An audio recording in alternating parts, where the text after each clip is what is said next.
Boa noite a todos. Espero que todos estejam em paz, em casa, com muita saúde. Quero agradecer a oportunidade de estar aqui com vocês neste domingo, de setembro. E a proposta de hoje é a gente estar falando um pouquinho sobre Jesus nos dias atuais, né?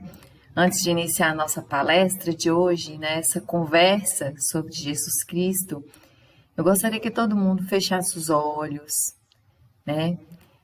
começasse a mentalizar, esquecer um pouquinho os problemas da vida cotidiana, se concentrar um pouco nos próximos minutos nessa proposta de nossa melhoria interna, de nossa reflexão sobre os nossos dias e pedir também aos nossos bondosos mensageiros de luz que estão conosco nessa noite, para nos ajudar e nos auxiliar a retirar desses minutos de conversa as melhores reflexões para o nosso desenvolvimento e para a nossa evolução. Que possamos, nesses próximos momentos, colocar na frente de tudo aquilo que Jesus gostaria que fizéssemos, para os nossos irmãos. Então, queremos agradecer por essa oportunidade e dar início agora a essa nossa conversa, tá? Então, como que a gente pode imaginar Jesus nesse nosso contexto atual? E por que a gente faz essa reflexão? Porque muitas vezes, teríamos a tendência de, às vezes, se referir a Jesus Cristo apenas como um personagem da história, analisarmos como se ele fosse aquela pessoa distante e que não mais faz parte do nosso cotidiano, de tudo aquilo que a gente vivencia, como se imaginássemos esse Jesus, vestido com essas roupas longas, numa terra distante, não tão próximos da nossa realidade. Mas como é que a gente está concebendo esse Jesus dentro da nossa vivência, E o que é que a nossa doutrina vem nos dizer a respeito da pessoa de Jesus e como deveríamos visualizá-lo agora na nossa realidade, Então, primeira coisa que a gente tem que levar em consideração é a perspectiva científica dos nossos dias. A gente trabalha o tempo inteiro com a razão, somos extremamente racionais e, inclusive, num momento onde a gente deveria ser muito mais emocional. A gente está diante aí de tantas coisas complicadas, tantas coisas difíceis com as quais a gente tem que lidar, coisas novas, coisas que a gente nunca imaginava que poderia acontecer, Então, quando a gente se vê nessa perspectiva, a gente começa a pensar o quanto estamos sendo, emocionais naquilo que a gente vive, como que a gente está se comportando. E o cristianismo, ele aparece na nossa história apenas como esse postulado científico. E a gente se esquece de dimensionar e de enxergar o que ele realmente representa nas nossas vidas, E Jesus, ele veio com o objetivo, e postulou o conhecimento futuro de toda a realidade que a gente vive. Então, ele já sabia mais do que ninguém, que todas essas provas, todas as expiações pelas quais a gente passa, é porque faz parte deste nosso processo de crescimento e deste nosso processo de aprendizado,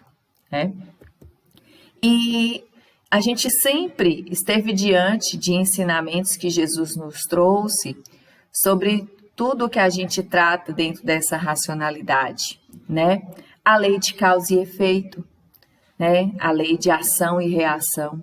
Quer dizer, então, tudo que nós estamos vivenciando, pelos quais a gente passa, sejam elas coisas boas ou coisas ruins, são apenas reflexos da nossa experiência aqui, ou das nossas experiências anteriores.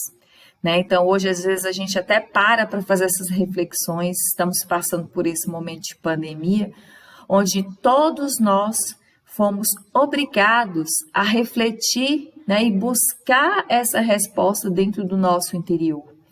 Né? Foi nos tirada muitas vezes a nossa liberdade de ir e vir para que a gente refletisse até onde está a responsabilidade dos nossos atos. Né? Nesses momentos de isolamento, né, tem nos trazido essas oportunidades de reflexão, de buscar essa reforma íntima, né, da qual nós tanto necessitamos. E é daí que a gente começa a pensar que não tem nada errado, né? A gente está passando por uma etapa, por uma mudança, por uma transformação que ela se faz necessária, né? E ainda refletindo sobre esses ensinamentos de Jesus, a gente se depara com a ideia da imortalidade, né? Que a gente, desde sempre, isso nos foi passado por ele, né? A nossa vida não é só esse momento aqui, né? Tudo é uma reflexão hoje do que já fizemos em nossas outras oportunidades e quem sabe poderá ser o início de outras oportunidades que venhamos a ter, né, em outras encarnações, né? Se isso nos for permitido e se também for merecido, né? A ideia de corpo espiritual, que mais importante do que a carne é aquilo que nós vamos levar, né, dentro do nosso espírito. É aquilo que construímos como pessoas, né, aquilo que desenvolvemos aqui, aquilo que a gente teve condições de evoluir, né? E mais do que nunca, né, e não menos importante, os ensinos morais. Ele sempre, a todo momento, tentava passar, né, qual que era a moral de cada história, qual que era a moral de cada acontecimento, quer dizer, o que a gente tinha que refletir, né? Ele passava suas parábolas, né, que era uma maneira que ele encontrava, né, de aproximar-se das pessoas, de oferecer esses ensinamentos, muitas vezes de extrema simplicidade, mas refletindo da melhor maneira aquilo que cada situação representava. Então, todos esses conceitos colocados aí, de causa e efeito, de imortalidade, da importância do nosso corpo espiritual e dos ensinos morais, nunca estiveram tão atuais. Né? Às vezes a gente poderia pensar assim, nossa, parece que foi colocado para os dias de hoje, mas isso já vem de muito antes que a gente possa imaginar.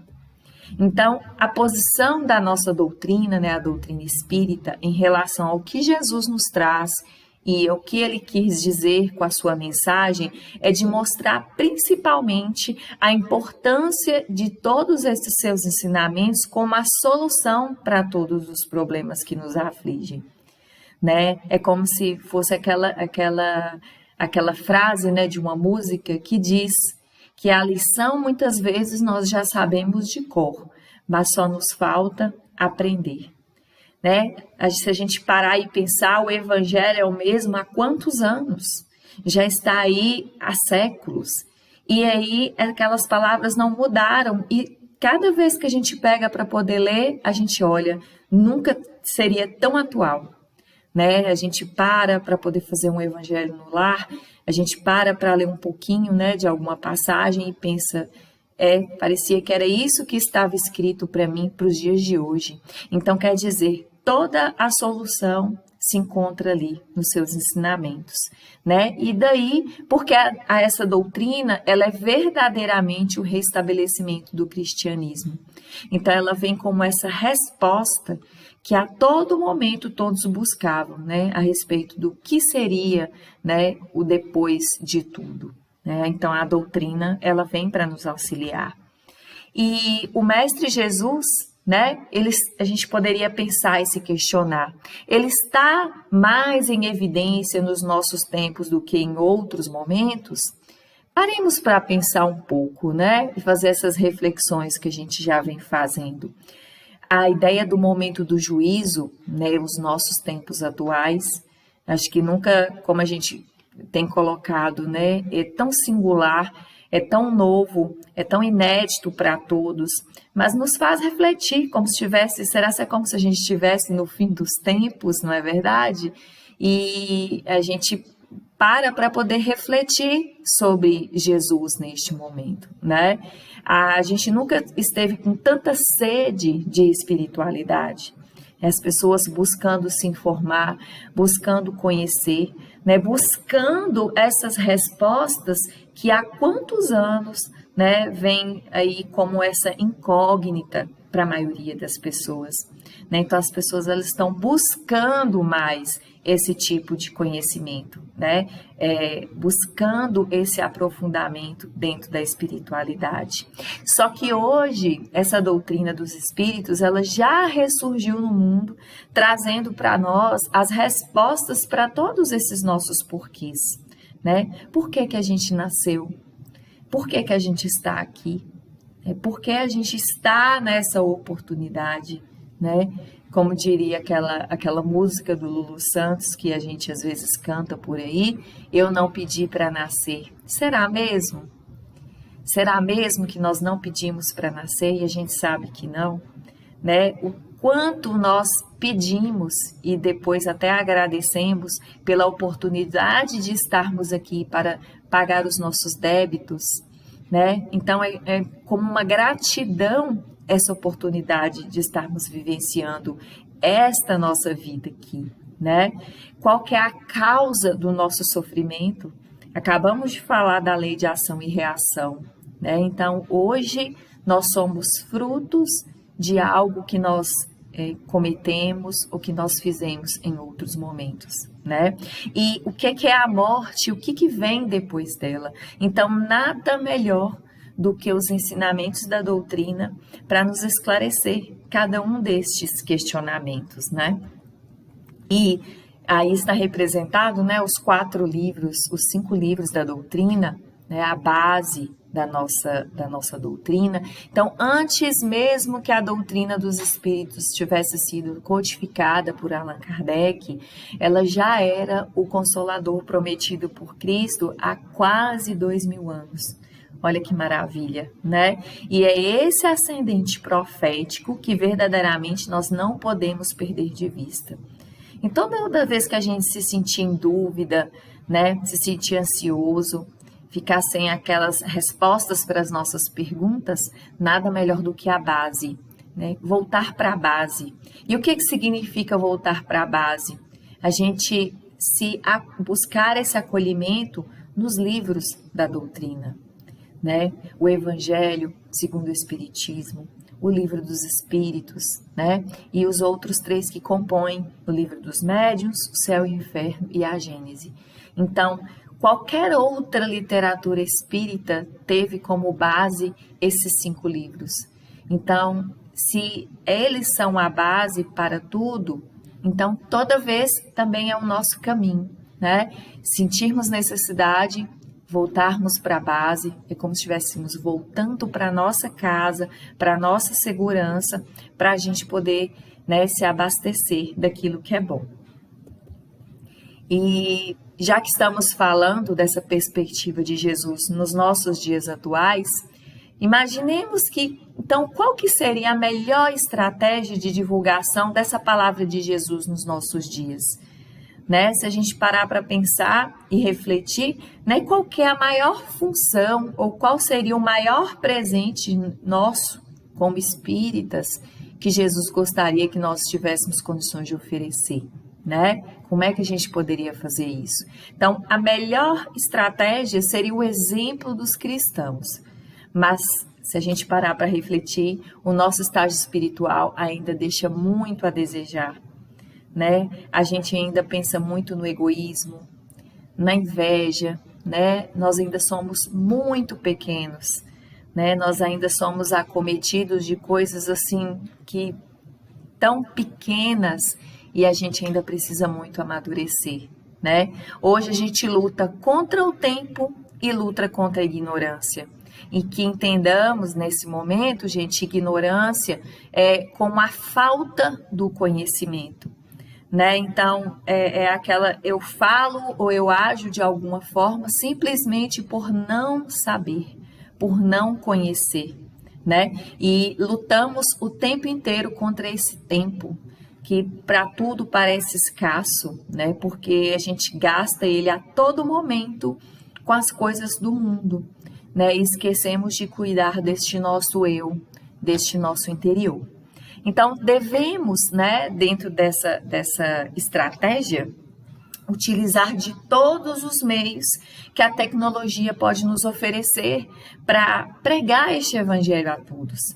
Né? Se a gente parar para pensar neste momento que a gente está de isolamento, quando que poderíamos pensar, né, que a gente poderia chegar e levar essa palavra para mais pessoas?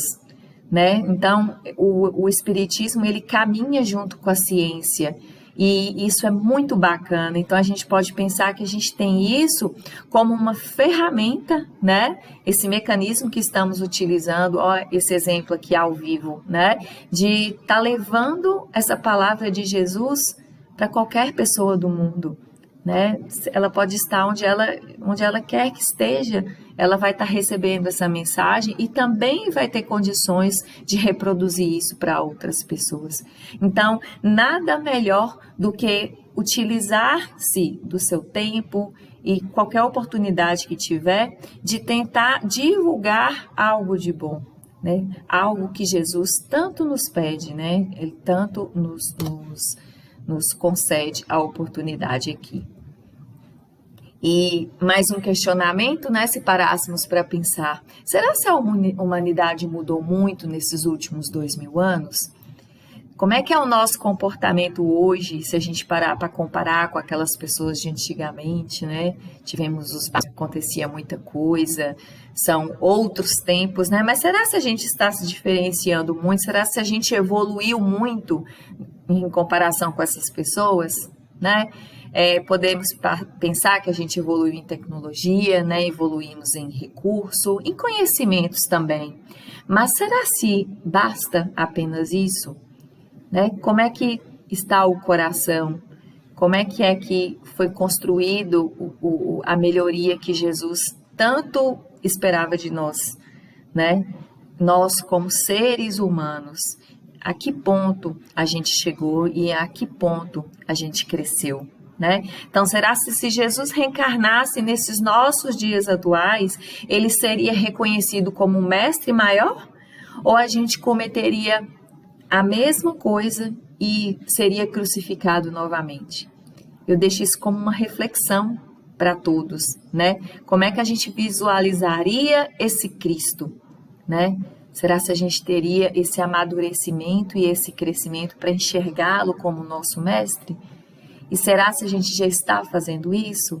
Porque se a gente parar para pensar mais uma vez, toda vez que nós negamos a sua mensagem, ou seja, toda vez que a gente sai do nosso trilho, né, daquilo que a gente julgaria que seria o ideal, né, através principalmente dos nossos maus exemplos, a gente crucifica esse Mestre Jesus.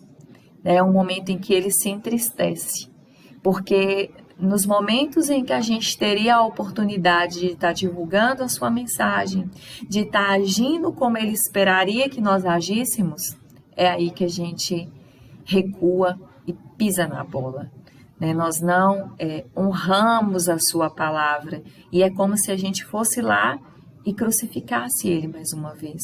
Né? Então, a gente não valoriza o seu esforço e o seu amor em nos trazer o roteiro infalível da felicidade. É como ele colocou, né? Ele nos deu a oportunidade de estarmos aqui, nos deu a vida, nos deu a saúde, nos deu o discernimento, nos deu o livre-arbítrio, né? O direito de fazer as nossas escolhas e ainda assim a gente faz tudo errado. Então, é como se diz aquela frase, né? Será que eu preciso nascer novamente? Pode ser que sim, porque a cada nascer é uma nova oportunidade que nos é concedida e é porque pode ser que na anterior a gente desperdiçou mais uma vez, né? Então, como é que a gente está lidando, né, dentro do nosso comportamento com o que espera esse Senhor Jesus de cada um de nós? E também poderíamos refletir, né? Será se Jesus continua fazendo milagres nos nossos dias de hoje? Né? Será se ele não é só aquele personagem que um dia existiu? Né? O que tem acontecido hoje para se fazer presente aqui em nosso meio? Né? Então, quando Jesus curava ou operava milagres, ele chamava atenção para fatores de suma importância. E um desses fatores era a ideia de fé, né? Fé, aquela palavrinha que a gente às vezes compara com a ideia de acreditar sem ver. Então, a gente tem fé, a gente simplesmente acredita, né? Então, ele sempre colocava nas suas passagens, né? Vá em paz, a tua fé que te curou, né? Tendes fé que você possa fazer isso? Ele questionava em seus milagres. Então, quer dizer, não bastava só o milagre de Jesus, precisava muito mais da crença, né, daquele milagre, né, acreditar que aquilo era possível, do que o milagre propriamente dito, né? Então, será se isso continua a acontecer, né? Se a gente parar para pensar, como é que anda a nossa fé, né?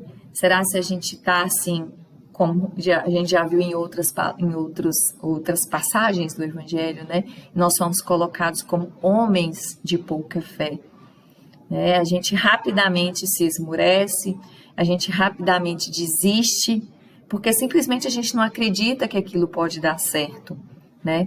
Quando o primeiro passo seria a nossa parte, né? A nossa parte de acreditar que é possível, de acreditar no nosso esforço e de acreditar que para tudo que desejarmos fazer, Jesus sempre estará do nosso lado, né? Tanto Jesus como os bondosos mensageiros de luz, né? Desde que nós estejamos na frequência deles, né? Do bem, da caridade, do amor, não é assim? Então, observemos que essa palavra-chave é a nossa fé.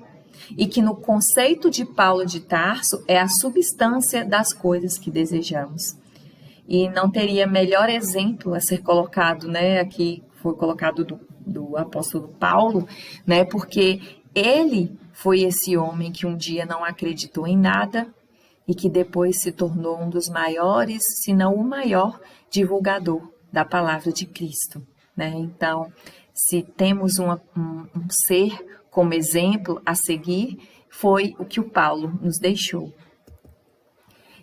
Se a gente parar para pensar, né? Se a gente deseja verdadeiramente, com toda a força da nossa alma, e merecermos essa cura ou a realização do nosso desejo, com certeza isso vai acontecer, né? Então, é aquela ideia do merecimento, né, junto com a nossa vontade de que as coisas aconteçam, né? Como diz André Luiz, quando se deseja uma coisa de maneira ardente, com toda a nossa força, isso já está a caminho da realização, né? E temos que considerar também o fator do merecimento, porque tem também um peso enorme sobre aquilo que a gente tem condições de conseguir ou não. Na verdade, a gente às vezes acaba fazendo uma leitura errada, né? A gente pede as coisas da maneira errada. Então, não é pedir aquilo que a gente está desejando, mas é pedir para que aconteça o que for melhor para cada um de nós, né? Não é fazer exatamente o que eu quero, mas é fazer o que for o melhor. Então, é mudar essa nossa perspectiva, é mudar essa nossa forma de ver as coisas, né? Entender que tudo que nos acontece é sempre para o nosso bem e para o nosso melhor. E será, né, um outro questionamento a fazer para todos, teria sido um privilégio a reencarnação na época de Jesus, né? Invertermos a situação, né, a ter a oportunidade de conviver com este Cristo, né? Como nos dias de hoje, esses mesmos espíritos necessitados poderiam ter essa consolação vinda do Mestre. E aqui eu trouxe um recortezinho, né, da doutrina para trazer esses esclarecimentos, que a gente poderia não chamar isso de privilégio, né? Mas uma oportunidade que pouquíssimas pessoas tiveram condições de aproveitar. né? E para a gente poder ter um conhecimentozinho da história, tem aqui, né, a foto do nosso querido Emmanuel. E quem foi Emmanuel na época de Jesus? Nada mais, nada menos do que um senador romano, Públio Lentulus, que teve a oportunidade de estar frente a frente com Jesus e contemplou seus olhos, e mesmo assim não se converteu naquela época, né? E inclusive ele sempre aparece com essas vestimentas, com este aspecto, né, em gratidão pela época em que ele teve a oportunidade de conviver com Jesus. Então quer dizer, né, quem imaginaria, né, e tantos outros, né, que tiveram essa oportunidade de viver naquela época e nem por isso, né, souberam aproveitar, né, desse momento. E, né, continuando aqui nas nossas reflexões, por que passados esses 2000 anos, ainda 2/3 da humanidade não são adeptos da doutrina de Jesus, né, do cristianismo? Então, a gente poderia pensar, né, o que é que Jesus espera de um cristão, né? E a gente parece que não entende, porque continuamos tendo esse sentimento exclusivista, né, egoísta, de sectário, né, de divisão, e que ao mesmo tempo se torna antirreligioso, né? E isso é uma tremenda de uma contradição, porque a mensagem do Cristo é uma mensagem apenas universalista por excelência. Então, nós não teríamos que ter essa infinidade de religiões. Estamos falando do mesmo Deus, do mesmo Cristo, né? Estamos falando de uma coisa que é uma unidade, né? Uma coisa que é universal. Então, a gente já começa a entender a nossa dificuldade a partir daí, nesse sentido de separação, de divisão, né? E a única coisa que ele espera de nós é essa ideia da prática do amor, né? Sair do papel e ir mesmo para a prática. O que eu estou fazendo na prática? Que é o que ele tanto gostava de fazer, né? A ideia de que temos um rebanho único para apenas um pastor. Então não tem divisão, não tem o seu Deus e o meu Deus, né? É o nosso Deus, é o nosso Pai, né? Então, aprendermos a conviver em harmonia, mesmo estando na diversidade, né? Não existem duas pessoas iguais, nem os gêmeos são iguais, ninguém é igual, né? Mas a gente veio e estamos aqui reunidos para aprendermos a conviver. E conviver significa harmonizar, significa compartilhar e não trazer a discórdia e a divisão, né? E aí, quando a gente pensa e reflete isso para a nossa convivência, para a nossa casa, para a nossa família, a gente já vê o quanto isso é difícil para todos nós, né? Parar e refletir sobre isso. E qual deveria ser a nossa postura, né, diante das nossas situações, da nossa vida cotidiana, né, trazendo para a nossa realidade mesmo, a nossa vida profissional, né, como que a gente conduz a nossa vida pessoal, a nossa vida doutrinária, né, para se converter num colaborador da penetração de Jesus nos corações tão atribulados dos dias de hoje. Então, como é que a gente vai encontrar um espacinho para Jesus, na onde deveria ser a casa dele? Estou falando do coração de cada um de nós. Né? Muitas vezes a simplicidade é tão grande e a gente às vezes poderia até se envergonhar. Né? Ele pede licença para fazer parte da nossa casa, para fazer parte do nosso coração. Né? Então, como é que a gente deveria se postar diante disso? Né? Então, o conceito verdadeiro de espírita e de cristão que Kardec nos traz é aquele que luta por vencer suas más inclinações. Né? Parar para refletir, como Santo Agostinho nos pedia, né? Vamos fazer um saldo do dia, o que é que eu fiz de bom e o que é que eu fiz de ruim hoje? E o que é que eu vou fazer para eu ser melhor no dia de amanhã? Para eu ser mais positivo, para eu ser menos negativo, né? quando chegar o nosso momento da nossa retirada, vai ser analisado o que eu fiz de melhor, o que eu estou levando de melhor. E não estou levando no lado material, é apenas no meu lado espiritual. O que eu me desenvolvi como pessoa? Quantas pessoas vão se lembrar de mim? E essas pessoas vão se lembrar de mim como? Como uma pessoa ruim? Como uma pessoa que fez a diferença? Então, é isso que a gente tem que refletir. E fazer aquela análise sincera a respeito daquilo que somos, do que pensamos e como estamos agindo, para que possamos ser esse expoente máximo da doutrina que professamos. Então, é a verdadeira reforma íntima, né? Aquela que é só a gente que tem condições de realizar. É você segundo você, né? Que a gente precisa repensar. E a ideia máxima de que o cristianismo não é rótulo, né? Sou cristão, tá? E aí? O que você pode me falar a respeito disso? O que você está vivenciando? O que você está fazendo, né? É a nossa prática que vai falar mais alto. E aqui uma mensagem para poder encerrar este nosso momento, né? Que vem lá do livro A Caminho da Luz.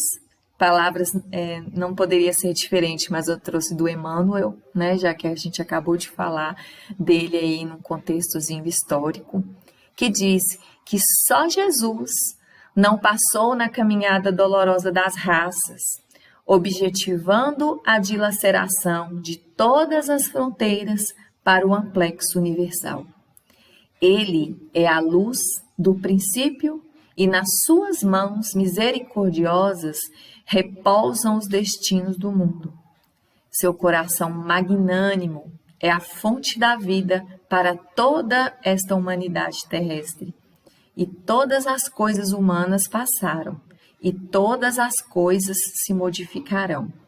Ele, porém, é a luz de todas as vidas terrestres, inacessível ao tempo e à destruição. Então, quer dizer, Jesus, né, esse nosso Cristo, é o que já passou, é o nosso presente e é o que ainda está por vir. Então, é o nosso farol, né, o nosso norte, é apenas aquilo que a gente precisa seguir. Né? E como eu sempre gosto de falar nas minhas palestras, toda vez que nos vier aquela dúvida, aquela reflexão de como agir, o que fazer, o que falar, o que pensar, né? Que a gente pare um pouquinho e pense da seguinte maneira, né? Como é que, se fosse Jesus no meu lugar, o que ele iria fazer? Né? Se fosse Jesus no meu lugar, o que ele iria dizer? Então, que a gente utilize essa reflexão para tudo que a gente vivenciar, né? Nesses momentos em que nós estamos até um pouco mais introspectivos, né? Fomos, de certa forma, forçados a este estado, mas se a gente parar para pensar, há sempre os males que vêm para bem, né? A gente também cresceu e vem se desenvolvendo muito nestes momentos, né? Porque a gente precisa parar para pensar que tem horas que o mundo muda e a gente vai ter que se adaptar, né? Não é sempre da maneira como a gente idealiza, da maneira como a gente deseja, mas da maneira como a gente precisa para poder passar. E neste momento, né, nós vamos encerrar aqui esse nosso momento tão agradável. Espero que todo mundo tenha gostado, né? E vamos pedir agora aos nossos bondosos mensageiros de luz, né? Agradecer pela presença deles em nosso meio, agradecer mais uma vez por essa oportunidade, né, de estar podendo falar um pouco sobre Jesus, né? Entender que devemos deixar escancaradas as portas dos nossos corações para que Ele possa entrar e para que Ele possa nos transformar, né? Queremos pedir a esse Jesus Cristo, que está sempre a nos guiar e a nos olhar, que esteja a olhar por todos os lares aqui representados, todos os nossos amigos, todos os nossos colegas. Olhe por este mundo, né, por esses tempos de sofrimento, pelos nossos irmãos que às vezes têm passado por extremas dificuldades e por todos, porque todos nós necessitamos deste seu amor. Queremos agradecer por essa semana que se inicia, que todos possamos conduzir estes próximos dias com saúde, com gratidão e com muita paz. Quero agradecer mais uma vez, né? E que Jesus nos ampare sempre. Eu desejo uma excelente semana para todos. Boa noite, meus irmãos.